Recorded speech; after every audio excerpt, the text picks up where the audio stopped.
So while the panel comes to the stage, we do have 2 microphones on either side of the room, and it would be best, because of the size of the room and because this is being recorded, that people actually use the microphones.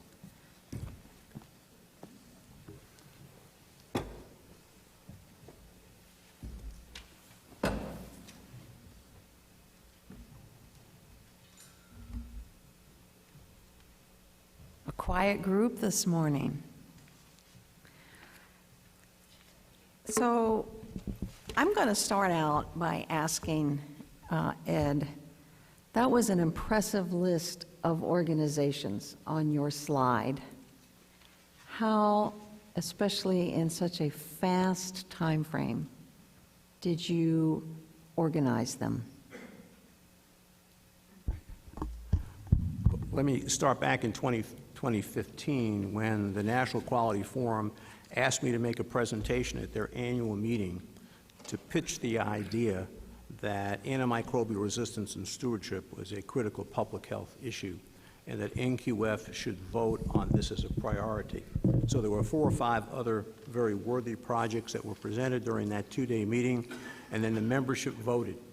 And so a lot of the people that you see on that list of organizations, they are also members of the National Quality Forum. So they voted to make this a priority, and they supported that both by the time that they spent and in some organizations actually by financially contributing to making the process work. So we had a capture, if you would, a captive audience. We chose a topic that was of high public interest. We were synergized with the PCAST report and now the Joint Commission standards. So everything sort of came together in a synergistic way to make this work. And the people on this group, including the consumers, which I can't emphasize enough, were very passionate. There's nothing more powerful than a story. And one of the consumer advocates had a story that he unfortunately lost his wife to a post-antibiotic Clostridium difficile infection. And I tell you, it's so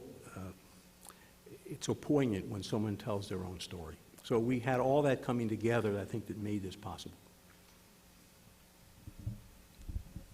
I saw Betsy first, so we'll go Betsy and then Bob.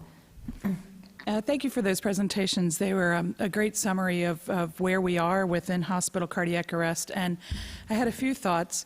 The first was I was thinking of when Joint Commission comes to our hospital and how, rather than thinking of it as onerous, I'm always looking for it to be an opportunity to help drive practice. And I've been frustrated with the past couple visits where, for instance, we were almost cited for having our drugs in a separate drug box rather than having them in a drawer on the cart. And after having done many, many simulations where I've seen people not be able to open the drawer or to have the pharmacist in front of the drawer, so seeing that that is a model that I particularly think is dangerous, and I've done this at a number of hospitals, I had to then do a series of simulations to prove my point and to get an exemption from that record. In the meantime, at no point did they ask some of the questions that I wish they'd asked our leadership that would have helped me get the resources I need to actually improve our care. And so it seemed that the Joint Commission, while trying, was really picking the wrong object to drive best practices. And so I think that's one example of where those of us that live and breathe resuscitation could help Joint Commission, for instance, drive practices. And then alternatively, I really think, Mimi, your point about the DNR patient, the do not resuscitation patient, and how are they captured within the metrics that we report. And similarly, when we talk about survival and we all think we're so special and have such very complex patients and shouldn't be accountable, on the other hand, if the patient is not DNR and we don't shock within 180 seconds, clearly that's not meeting best practices.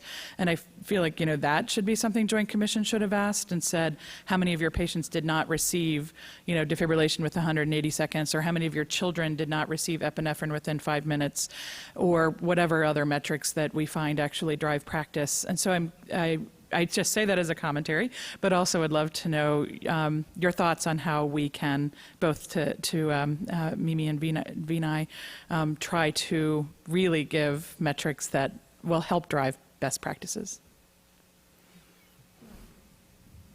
That was a great comment, Betsy, and thanks for summarizing that. I think we're very lucky today to have someone from the Joint Commission in the audience that came to hear our comments and our concerns, and to try and help us work with moving this forward in a way.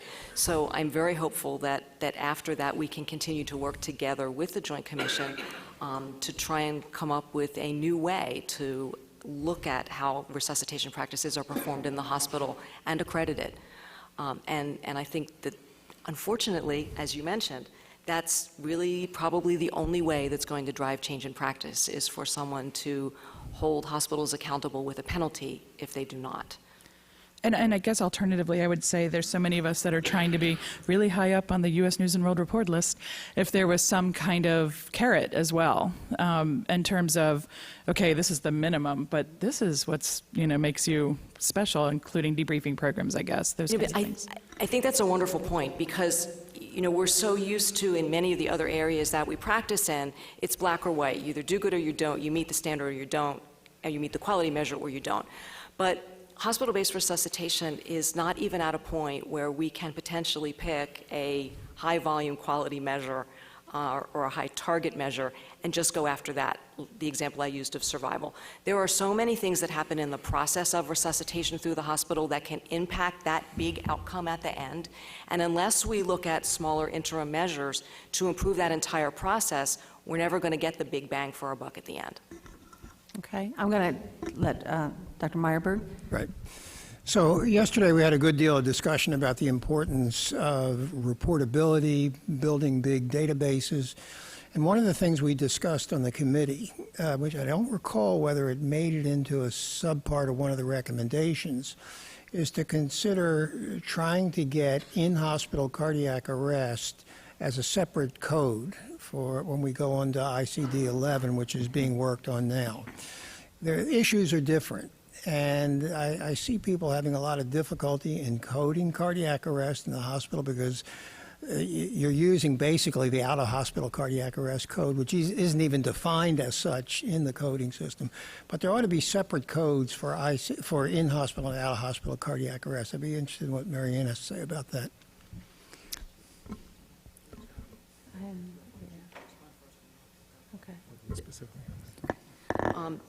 You're absolutely right. I think that there are many opportunities for coding for cardiac arrest and then the subsequent therapies that are shown to be helpful. For example, therapeutic temperature management that do not have their specific codes.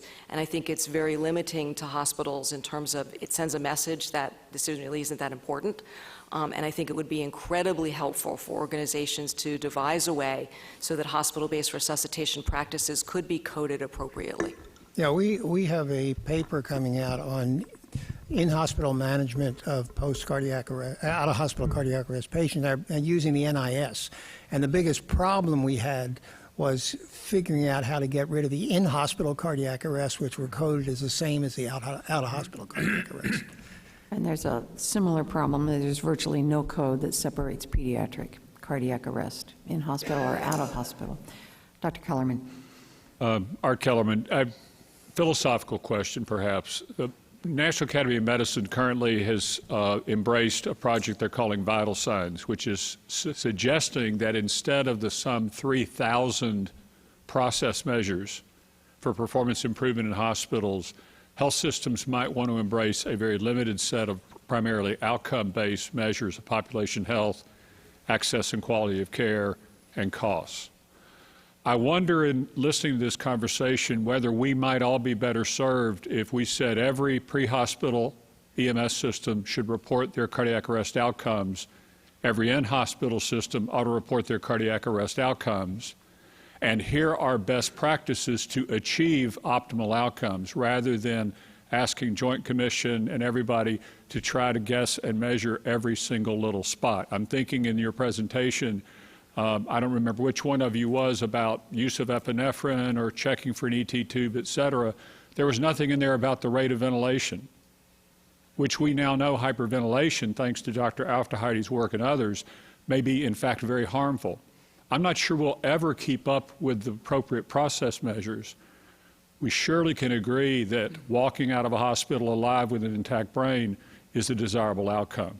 Might that be a way to get where we need to go a little faster and yet provide the flexibility we need to achieve optimum outcomes?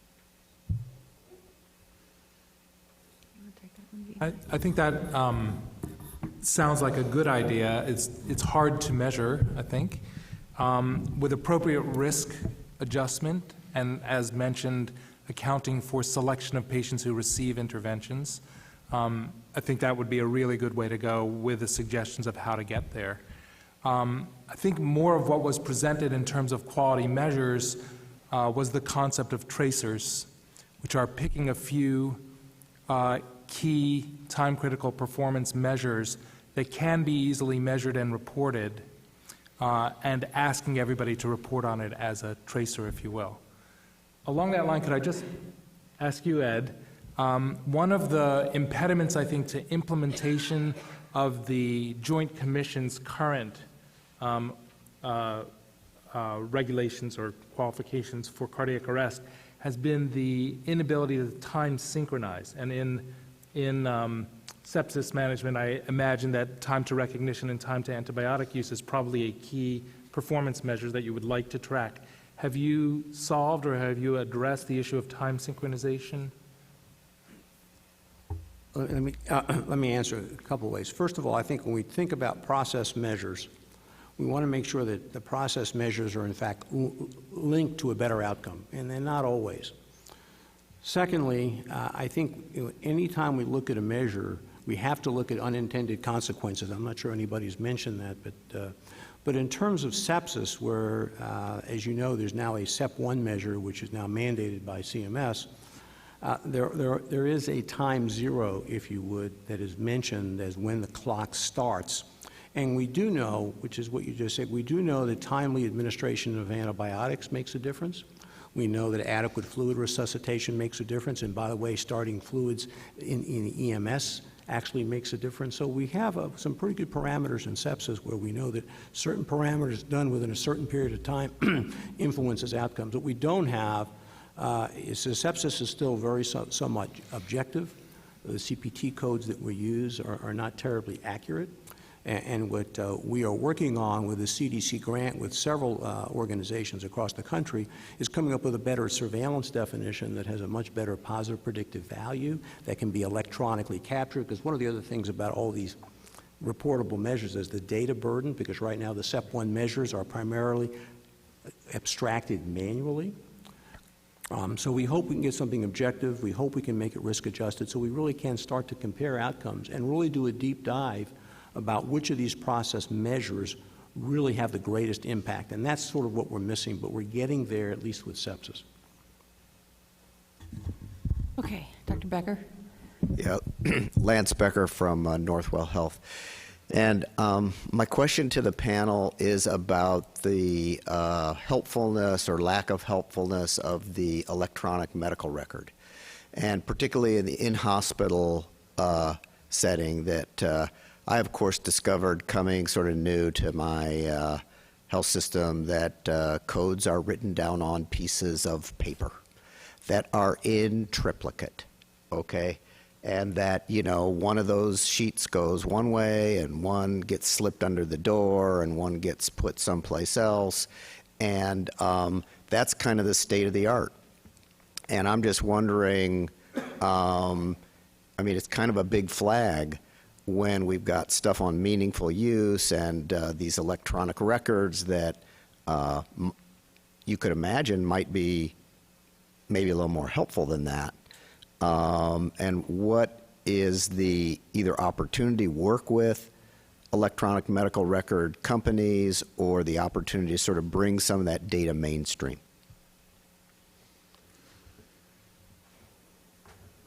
I think it is the holy grail, Lance. I think one initiative that I can tell you is currently going on with the Get With the Guidelines resuscitation registry from the American Heart Association is efforts to link with the three major electronic medical record companies, if you will, and also with manufacturers to try to be able to download or upload real data, defibrillator sequences, EKG rhythms, et cetera, to the record.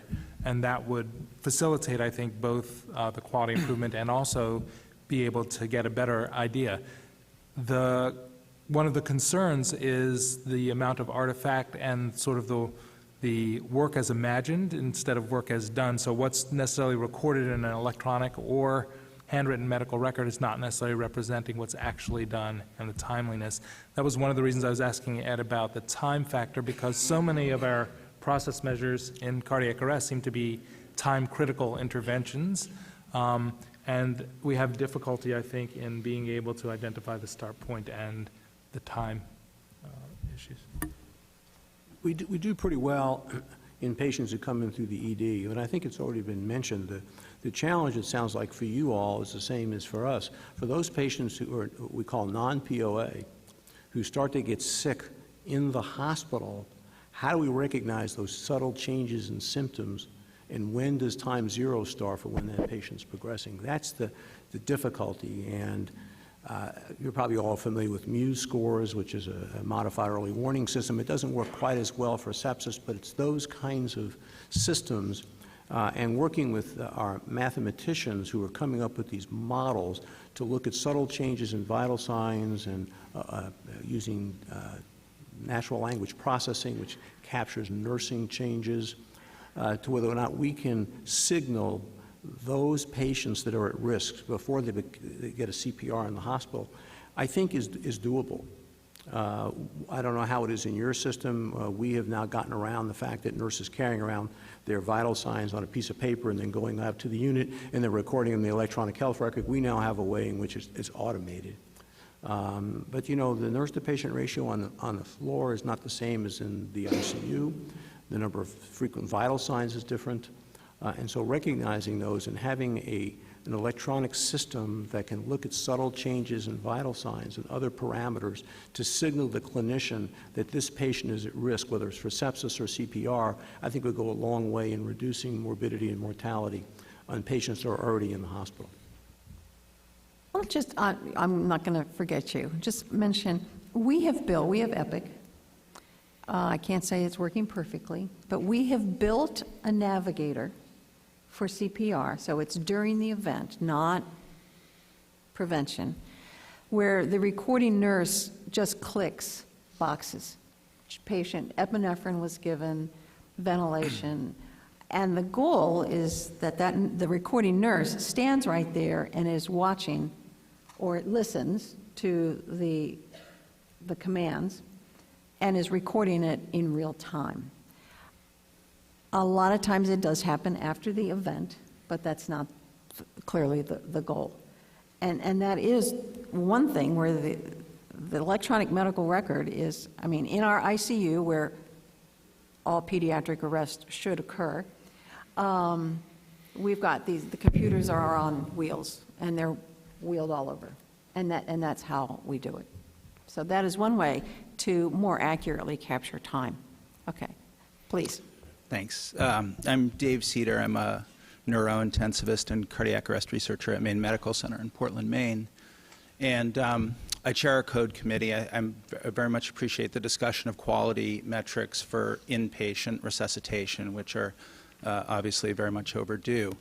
But when Dr. Peberty discussed the variation in outcomes from in-hospital arrests at different medical centers, you know, one of the elephants in the room, I think, is that the same variation exists in post-resuscitation care for out-of-hospital cardiac arrest patients. And I wondered if the panel would be willing to comment on the development of quality standards for post-resuscitation care.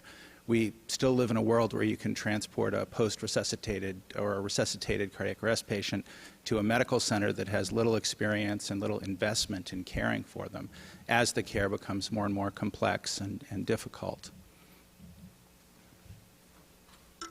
I think the era of regionalization of post-arrest care is one that it's in its infancy, but clearly there is more and more data suggestive that just as trauma centers and stroke centers have been developed, that post-arrest centers may be a more appropriate way to regionalize intensive resources that are required for this population and have them cared for at highly specialized centers that can meet that goal.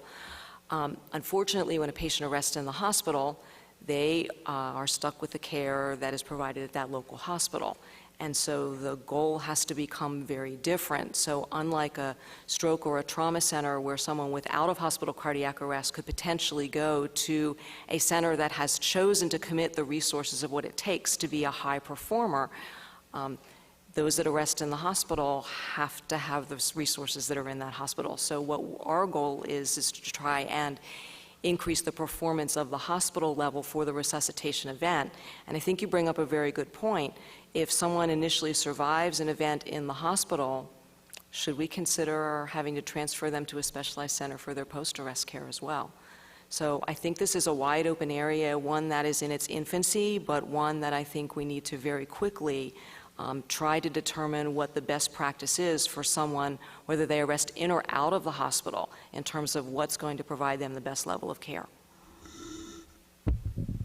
Okay. Terry Vandenhoek, University of Illinois. This is a great discussion. I'd like to get back to that long list of stakeholders that Ed had on his slide, and he had mentioned the importance of consumers. I can't think of, I mean, there's a large group of consumers in the United States that really rely and trust their hospital care. And I'm wondering, as we think about engaging cardiac arrest survivors, are there strategies that we need to think about that would focus on survivors of in-hospital cardiac arrest, family members, families who have lost a loved one in that, using some examples that Ed may have and others that may be a bit different than what we do with out-of-hospital cardiac arrest survivors?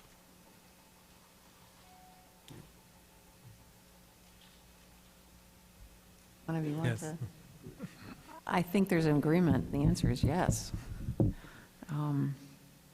I think that's part of our call to action and our culture of changing from inaction to collaborative action. We spent a lot of time yesterday talking about how to engage the public, how to make them aware of the magnitude of the problem. And clearly this is just one part of that it also is an in-hospital crisis as well as out of hospital. Tom? Yeah, Tom Ofterheide, Medical College of Wisconsin, no conflicts. My question is for Ed. A little bit First, louder, Tom. A little bit louder. All right, can you hear me? That's better. All right, my question is for Ed. So first of all, thank you for sharing your experience. There are so many analogies to what we're experiencing in cardiac arrest with antibiotic resistance. One of the things we talked about for cardiac arrest yesterday is the public messaging. That the example used over and over is that people don't understand the difference between a heart attack and cardiac arrest, and that results in inaction from the public. The analogy for antibiotics seems to be if doctors need to reduce their prescription of antibiotics, but the public has to also reduce their demand of the physician for antibiotics. As an emergency physician, they keep coming to my emergency department and demanding antibiotics for their cold. And I can talk to them for a half an hour and they still leave angry and question my capabilities as a physician. So my question is, has there been a concerted public education campaign for antibiotics generated by scientists recognizing this need? If so, how is it accomplished, and do you think it's been successful? Great question. The CDC has a site called Get Smart, and there's one for outpatient and one for inpatient, and has a lot of excellent materials, both for providers, meaning physicians, as well as patients, to help them understand the potentially negative impact of unnecessary prescribing, especially for upper respiratory infections, where I think that you probably get into that in the ED a lot, or asymptomatic bacteriuria in some of our elderly. So there's a lot of information available, and there are materials you can actually download that you can put in physician offices in the ED that sort of helps explain this to patients. The challenge is, as you know, in a busy ED or in a busy primary care office, is taking the extra time it takes to persuade a patient and or family that this drug is unnecessary, that the wait and see kind of recommendation that a lot of people have. There's a huge amount of data to show that wait and see for certain clinical conditions is perfectly appropriate and does not decrease outcomes. But it really is up to us. We have big groups like Consumer Union, that big article that I showed you from Consumer Union that outlines this very nicely. So we actually have gotten increasing support, at least on the antimicrobial resistance and stewardship front. And I think it's, if you garner that patient advocacy groups, they can really help facilitate things tremendously. The other thing that I also want to sort of emphasize, and no one's really brought up the cost of all of this. It may have come up in other sessions, and I think we need a better way to finance some of these initiatives that we know improve patient care. Just like in cardiac arrest, just like in sepsis, just like in antimicrobial resistance, those individuals that are unfortunately impacted by these events may have significant long-term cognitive and other functional quality of life issues. And so the societal cost for some of these events is fairly significant. And unfortunately, the way we finance things, they're in different silos. And wouldn't it be nice if we could look across the continuum of care and see how payers and other people can work together, saying this is a continuum issue. It's not just an acute care hospital issue. And if we all work together in funding this, that we will actually improve patient outcomes and reduce the overall cost of the delivery of health care. I think we need to get there.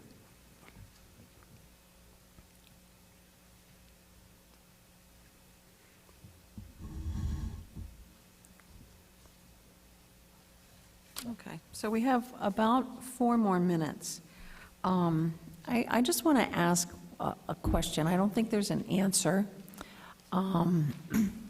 But one of the that drives process improvement in hospitals is making an event a Sentinel event.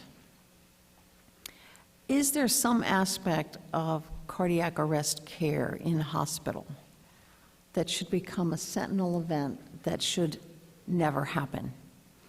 One of the things that get with the guidelines resuscitation has documented is that pediatric arrests virtually never occur on the ward anymore.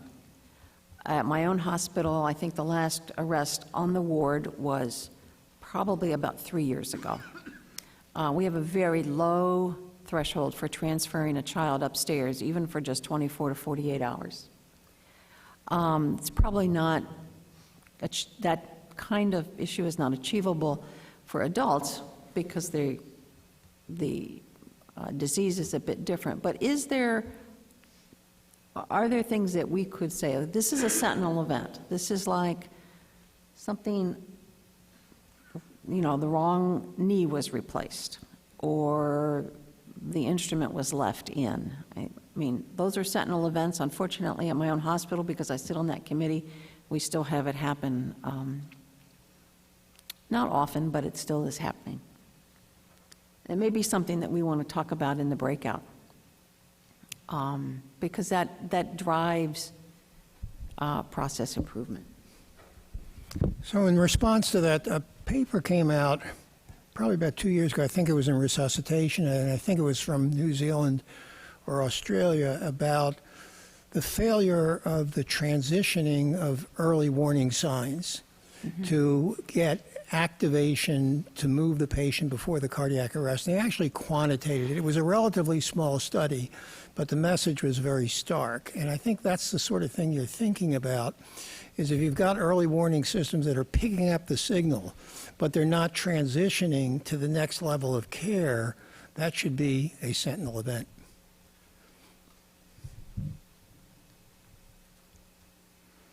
Okay, well, thank you very much, and we'll move on to our next panel.